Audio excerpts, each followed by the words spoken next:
I don't watch a lot of TV. People get mad at me. Do you ever have friends that get mad at you for never having seen The Wire? Like, yeah, I never watched Sopranos. What? And they just leave. Sorry, I don't. Or Game of Thrones. People would get so mad at me for not having watched Game of Thrones. I'm like, I don't care about that Harry Potter shit. You know, dragons. Come on. And then I finally had a fever. Finally.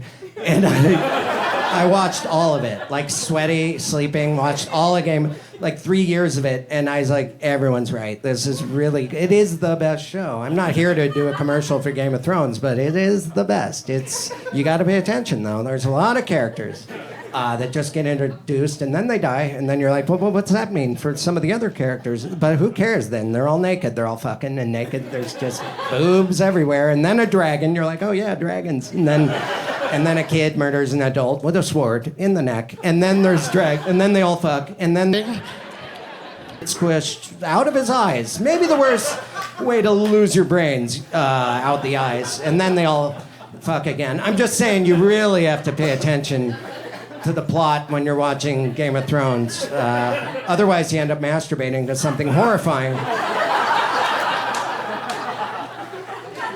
Right in that moment, you're like, I know where this is going. No, I didn't. But if you see guys' brains get squished as you're coming, that you just changed your whole life. Like, that is your dick just got specific.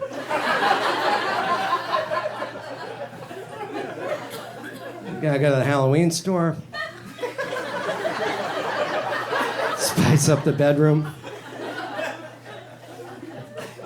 Might I suggest, if you're making your bedroom a little spookier, my mom, we had a Halloween party when I was a kid, and all she did was peel some grapes, put them in a bowl, and then hid behind a curtain. And then my little friends would put their hands in the bowl and feel around, and then my mom would go, those are cat's eyes. And they cried and left. They had to leave. There's a lot of memories that I've buried, and then they end up surfacing later. It's like part of life. Like, you forget about things, and then they come up quite vividly. And something came up pretty vividly, and now I know I'll never forget it. I was like 12, and my parents walked in on me while masturbating. And yeah, I'll never forget it now, you know, me laying in bed, looking up, suddenly there were my parents in the doorway. Like I said, they were masturbating.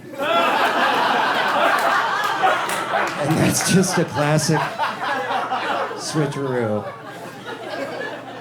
Usually someone's in a room masturbating. It's never the parents like, hey, you doing your homework? Mom did it all dad style. The point is, don't walk in and out of room, and don't masturbate. What are we, all sinners? It's gonna happen though. You're gonna walk in the room on someone, if it hasn't happened already, and it's a horrible situation, and you don't know. Most people, when you walk in the room, someone's masturbating, out of kindness, you'll be like, oh, I'm sorry. And then it's weird for them and you. Don't yell sorry. If you walk in the room, someone's masturbating, just keep walking in the room.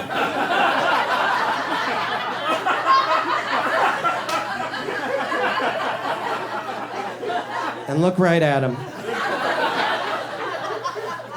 And say this, it's kind of important. Go, hey, have you seen my strongly prescription eyeglasses anywhere? My very, very thick, I wear them all the time. You haven't seen them? Well, I could use your help. You know, when you're done cleaning that gun. And then you gotta fall down some stairs if they're available. Gotta sell that shit, you gotta sell that shit. Now I feel good again.